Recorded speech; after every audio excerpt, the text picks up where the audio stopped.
lady comes out of an uncompleted building, fanning under her legs, and with a look of discomfort. She was walking in pains. She turns to wave at the man who she was with in the building. He was waving at her, smiling and licking his lips lustfully, while adjusting his waist belt. She continued walking towards her daughter, who had been waiting for her.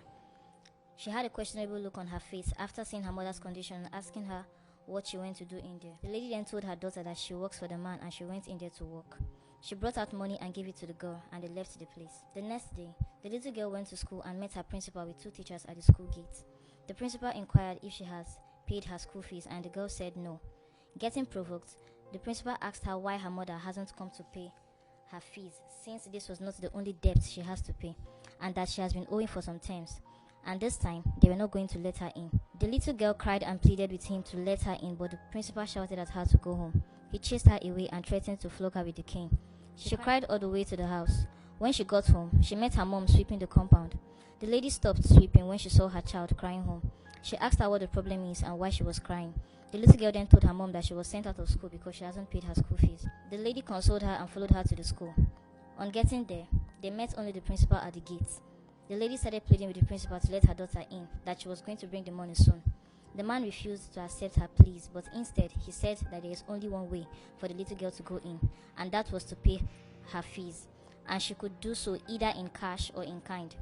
He said this while looking at her lustfully. She declined at first, but when she saw the principal would not change his mind, she had to accept to pay in kind since she has no money to pay. The principal was overjoyed and asked her to go with him to the car to sort things out. With very sad eyes, she then asked her daughter to wait there and went into the car with the man. Few minutes later, the car started shaking vigorously. While this was going on, one of the teachers who was peeping through the gate and saw all what happened took out her phone and recorded everything on a video, unknowingly to them. Few minutes later, they both came out of the car. The principal had a smug smile on his face and they both were adjusting their clothes. The little girl was looking at them in confusion as to what was happening, but the mother told her to go inside, that all was settled. The principal took the child by her hand and asked her to wave her mom goodbye, and he led her into the school. She waved at her mom and her mom waved back and left sadly. The teacher who saw them hid somewhere when the principal came in. She came out and ran after the lady. When she met the lady, she began asking her what the problem is, because she looks very unhappy. The lady tried avoiding the questions and pretended that everything was fine. The teacher took out her phone and showed the video to the lady, saying that she saw she and the principal going in and out of the car. This time, the lady was shocked and told the teacher all what happened and told her why she had to do it. That since she has no money, the principal asked her to pay with her body or her child goes home, and she was left with no choice. The teacher got angry as to why the principal would degrade his status and stoop so low to exhibit such mannerless behavior.